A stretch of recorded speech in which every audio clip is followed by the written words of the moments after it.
Bonjour tout le monde, bienvenidos de nuevo al canal de Le Coin des Nondis. Comment allez-vous? J'espère que vous allez quand même bien, malgré la période difficile que nous traversons tous. Comme le titre l'indique, à 1000 promesses préfère un tien.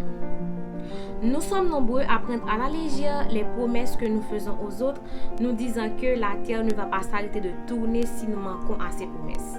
Et oui, quelle que soit l'ampleur d'une promesse, le fait de la tenir ou pas aura un effet positif ou négatif sur notre réputation et sur nos relations avec les autres. Voilà pourquoi aujourd'hui je vais vous donner 4 conseils pour éviter d'être pris au piège par des promesses ne pouvant être tenues.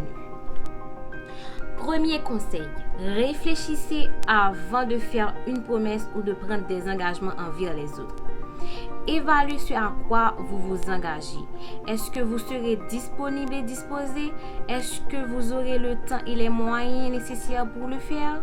Prenez en compte vos limites. Ainsi, après analyse, vous saurez si oui ou non vous pourrez tenir une telle promesse.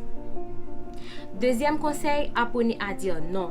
Si vous êtes conscient que vous ne pourrez pas faire honneur à une promesse, n'hésitez pas à dire non. Vous n'êtes pas obligé de vous engager sur le champ envers quelqu'un.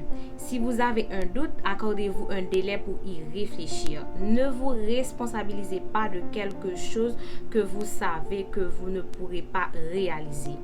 Que c'est un collègue, en famille, en amis, pas faire une promesse que vous connaissez ou pas kakembi.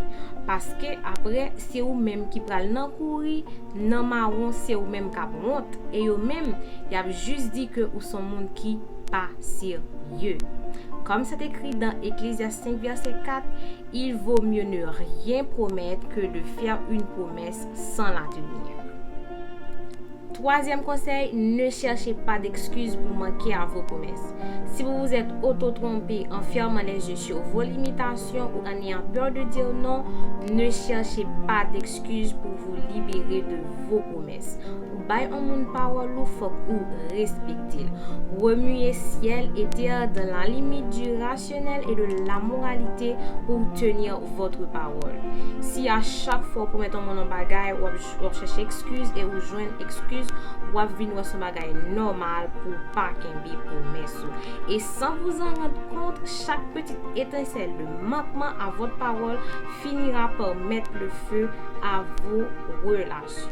Quatrième conseil, faites honneur à vos promesses, car votre parole est votre réputation.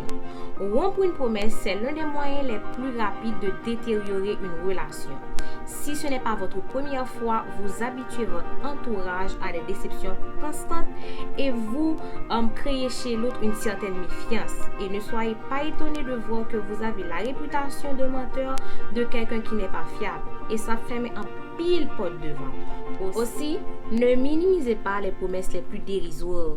Car si vous ne pouvez pas faire honneur à une simple promesse comme être à l'heure, qu'est-ce qui garantit que vous pourrez tenir une plus grande promesse? Somme toute, évitez de faire des promesses hâtives. Évaluez ce qui dépend de vous et ce qui ne dépend pas de vous.